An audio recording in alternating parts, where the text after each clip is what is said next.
মন্ত্রা। নমস্কার, অর্পণ well mantra YouTube চ্যানেলে আপনাদের সকলকে স্বাগত জানাই। আজ আমরা আলোচনা করব কিভাবে আমরা অন্নপূর্ণা ভাণ্ডার, মানে আমাদের পশ্চিমবঙ্গে কী করছে, বিজেপি সরকার এসছে। বিজেপি সরকারের প্রথম এজেন্ডা কী ছিল? অন্নপূর্ণা ভাণ্ডার। অন্নপূর্ণা ভাণ্ডার কত করে দেবে? লক্ষ্মী ভাণ্ডারে রিপ্লেস করবে। কত করবে? ৩,০০০ টাকা।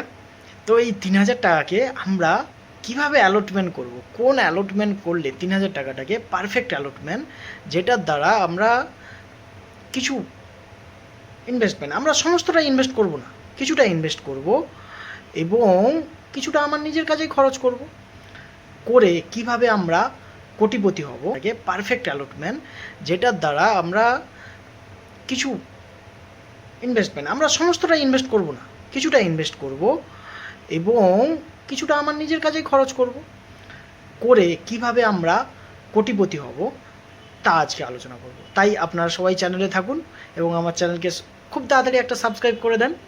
থ্যাংক ইউ সবাইকে সাবস্ক্রাইব করে দেওয়ার জন্য। তো এবার আলোচনা করি। আপনাকে ৩,০০০ টাকা করে দিচ্ছে। কত দিচ্ছে? ৩,০০০ টাকা। তো আপনি 3টে অ্যালটমেন্টে ভাগ করবেন। কত করে? ১,০০০ করে। তাহলে ৩,০০০ টাকাকে আপনি 3টে হাজারে ভাগ করলেন। ১,০০০ টাকা আপনার পুরো খরচের জন্য। ১,০০০ টাকা রাখুন আপনার পুরো খরচ, মাসের খরচের জন্য, যেটা ১,৫০০ টাকা করে দিচ্ছিল, আপনি ৫০০ টাকা কমিয়ে নিয়েছেন।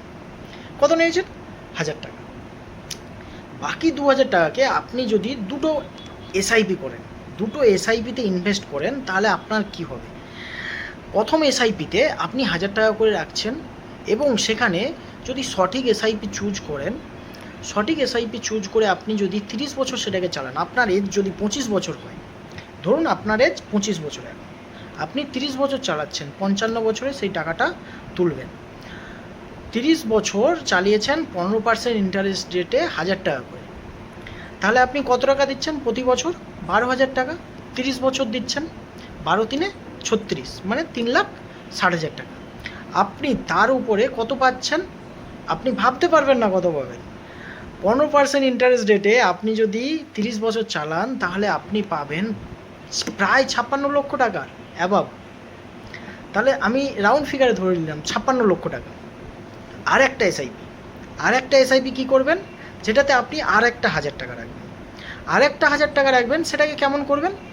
সেটাকে কি করবেন, মাঝে মাঝে আপনার কাছে যদি আপনার হাজব্যান্ড কিছু টাকা দেয়, বা কোনো সময় মনে হলো শপিংয়ের কিছু টাকা সাশ্রয় হয়েছে, বা কোথাও থেকে আপনি টাকা পেয়েছেন, বা কোনোভাবে কিছু বিক্রি করেছেন, বা আপনার কাছে আছে কিছু টাকা, প্রতি বছরে যদি ২,০০০, ৪,০০০, ৫,০০০ টাকা করে টপ আপ করেন, মানে যেটা এসআইপি করছেন তার সঙ্গে আরও প্রতি বছর যদি ২,০০০ টাকা করে টপ আপ করেন, মানে বাড়ান, আপনি যদি 2% হারেও বাড়ান, তাহলে যেই ১,০০০ টাকাটা আপনি রাখছিলেন আরেকটা এসআইপি, মানে সেকেন্ড এসআইপি, সেটাতে আপনি যদি ১,০০০ টাকা করে ৩০ বছর রাখেন, আর সেই এসআইপি যদি আপনাকে 20% রিটার্ন দেয়, আর এরকম যদি টপ আপ করে আপনি যদি এগিয়ে নিয়ে যান, তাহলে আপনি দেখবেন যে 20% ইজিলি আপনি গেইন করতে পারছেন।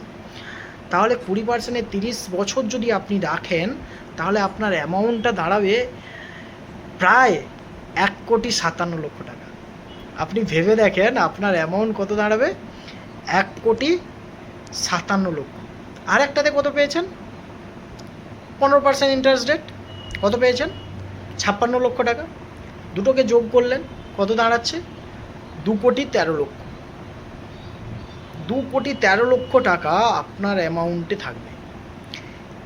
এইটাকে যদি আপনি ৩০ বছর পর তোলেন, আপনার ইন হ্যান্ড আপনি ১,৭০,০০,০০০ টাকা পাবেন। তো ভাবেন, আপনি যদি ৩০ বছর এই অন্নপূর্ণা ভাণ্ডারের টাকা ২,০০০ টাকা করে সেভ করে যান, ১,০০০ টাকা করে নিজের কাজে ২,০০০ টাকা করে সেভ করছেন, তাহলে আপনার কাছে থাকবে প্রায় ২ কোটি টাকা। এই ২ কোটি টাকা দিয়ে আপনি আপনার অবসর জীবন, মানে আপনার ৫৫ বছরের পরের সময়কে আপনার ছেলে মেয়ে কারোর জন্য ডিপেন্ড থাকতে হবে, আপনাকে ওষুধের জন্য কাউকে ভাবতে হবে, তখন আপনার ছেলে মেয়ে সবাই আপনাকে ভালোবাসবে, যে বাবা মার কাছে অনেক টাকা আছে, এই টাকা পাওয়ার জন্য, বা নিজেকে বাবা মাকে ভালোবাসা সবাইকারই কর্তব্য। তো যখন আপনার ফাইন্যান্সিয়াল ব্যাকআপ থাকবে, তখন আপনিও তো অনেক বেশি স্বনির্ভর হবেন। বা আপনার কাছে ব্যাকআপ যখন থাকবে তখন আপনি নিজের থেকে আত্মনির্ভর হবেন না। তো নিজের টাকাকে, এই অন্নপূর্ণার টাকাকে আপনি যদি অযথাই নষ্ট করেন, তাহলে দেখবেন আপনার জীবন অনেক নষ্ট হয়ে যাবে, অনেক সময় নষ্ট হয়ে যাবে। আপনি দেখতে পারবেন যে প্রতি মাসে 3,000 টাকা করে আসছে, খরচ হয়ে যাচ্ছে, খরচ হয়ে যাচ্ছে। আপনি যদি ওই 3,000 টাকা আসার সাথে সাথেই সেভ করে নেন, তাহলে দেখবেন আপনি কয়েক বছর পরেই, মানে জাস্ট ধরুন আপনি 10 বছর পর থেকে আপনি গেনটা বুঝতে পারবেন যে আপনি ক টাকা জমাচ্ছেন আর ক টাকা গেন হচ্ছে। তার 20 বছর পর থেকে আপনি রিয়েল মানিটা দেখতে পাবেন। তো এরকম রিয়েল মানি এবং ফাইন্যান্স নিয়ে, যদি এরকম ফাইন্যান্স